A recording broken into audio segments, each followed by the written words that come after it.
like she's going, though. Away we go. A slow and patient march down the line. That's how Travis Rupp likes his beer to behave.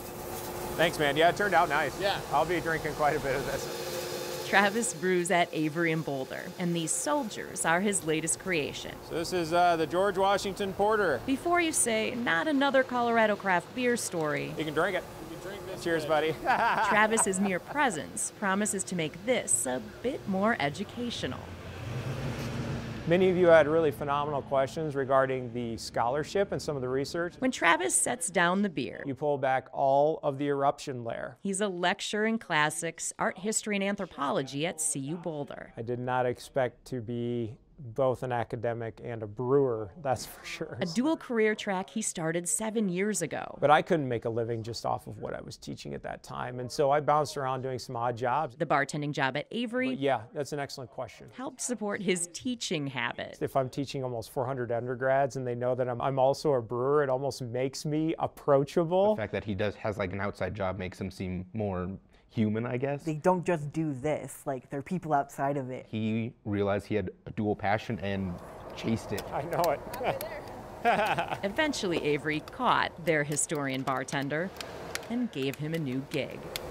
Nicely was given the title a few years ago of beer archaeologist, so they call me the beer archaeologist for Avery. Yeah, it's pretty awesome to have him on the team and coming up with these very random, archaic recipes. Avery calls it ales of antiquity. Britons grew especially sullen after 1760. Travis lectures all over the country So I want to get into the nitty-gritty. and world Definitely addressing in the future. while he researches ancient recipes. The path has been very meandering all over the place. Just kind of an amazing, unique ability that we have through Travis to be able to resurrect these recipes and try them today. There is an element of, pinch me, is this actually a reality? Because there really aren't many people that get sent around the world to just study culture and study how beer and alcohol have affected those cultures. It's actually surprisingly good, isn't it? I can see myself drinking a lot of these. Since 2016, he's helped the Avery crew brew 6 old-style beers. We've produced beers that are 3,800 years old. That's not always easy.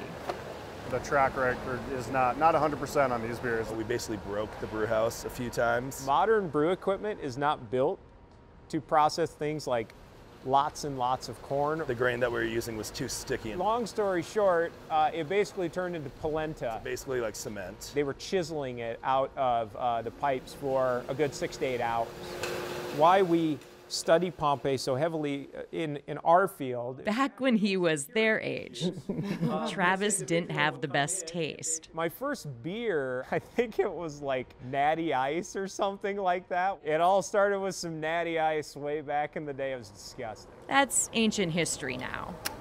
Beer, to me, is that one thing that links us all together. It's almost something that makes us human. A link to the past So you could argue that beer maybe sparked the revolution a little bit as well. that Travis hopes could make those history lessons Where beer eventually is produced. a bit easier to swallow. So thank you all for coming out this evening.